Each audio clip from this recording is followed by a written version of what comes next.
Hello, boys and girls. Today we're going to read another one of my favorite stories from this book. And this story is a folk tale. A folk tale is a made-up story that's often told by many different people down from generation to generation. Back in my day, we used to call people folks. So people and folks were kind of synonyms the same. I don't know if you hear that word as much anymore. But we're going to read How Chipmunk Got His Stripes. Written by Joseph Bruchac and James Bruchac. Pictures by Jose Arugo and Ariane Dewey. I love this story. Let me get my camera situated here. One autumn day long ago, Bear was out walking. As he walked, he began to brag. "I'm Bear. I'm the biggest of all the animals. Yes, I am. I'm Bear. I am strongest of all the animals. Yes, I am. I am Bear. I am the loudest of all the animals. Yes, I am. I am Bear. I am Bear. I can do anything. Yes, I can." As soon as Bear said those words, a little voice spoke up from the ground. "Can you really do anything?" Bear looked down, and he saw a little brown squirrel standing on his hind legs. "Can you really do anything?" Brown Squirrel asked again. Bear stood up very tall. "I am Bear. I can do anything. Yes, I can." "Can you tell the sun not to rise tomorrow morning?" Brown Squirrel asked. "I have never tried that before, but I'm Bear. I can do that. Yes, I can."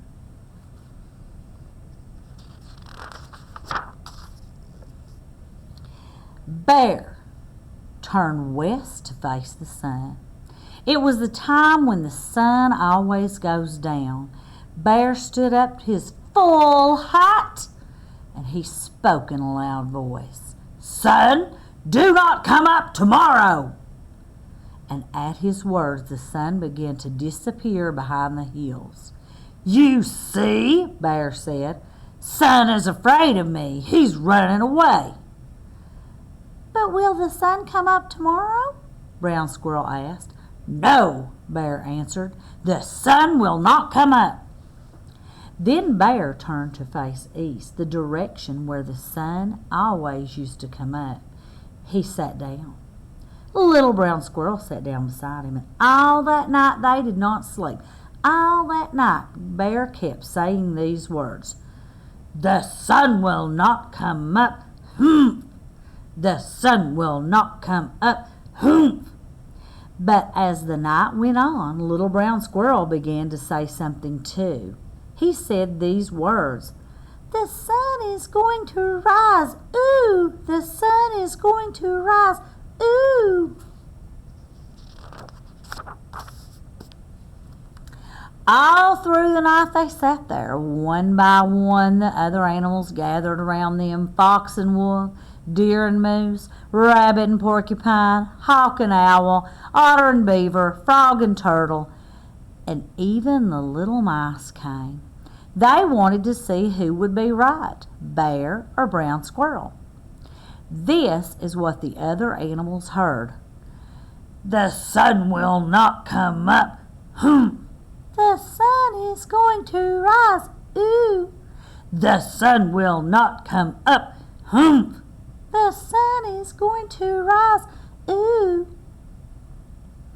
Finally, it was just before dawn, the time when the sun always used to come up. "Look," said Turtle, "a little bit of red is starting to show." "Yes," said Owl, "I believe that the sun will rise today." And Bear only chanted louder, "The sun will not come up. Humph!" But right next to him, Little Brown Squirrel piped up, "The sun is going to rise. Ooh!" There they all are waiting.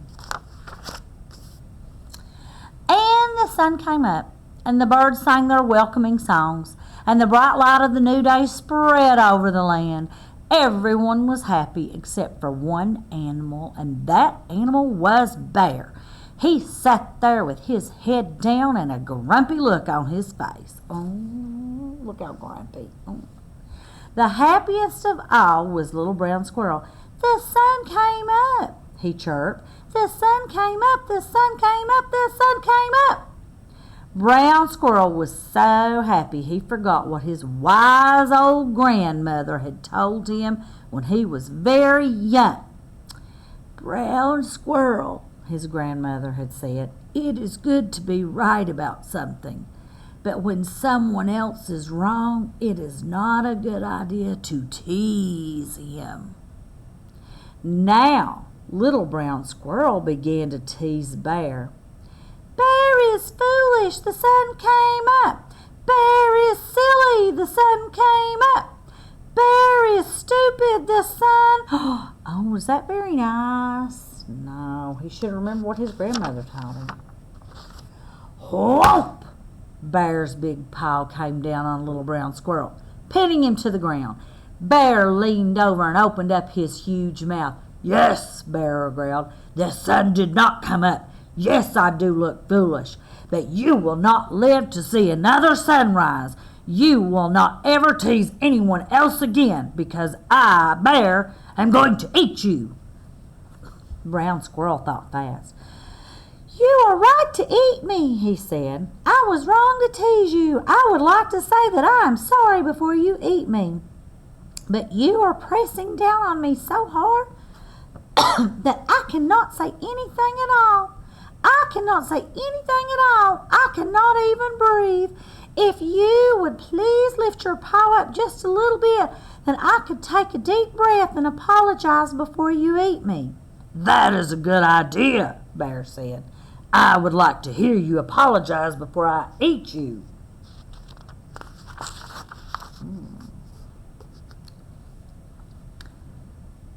So Bear lifted up his paw. But instead of apologizing, Brown Squirrel ran.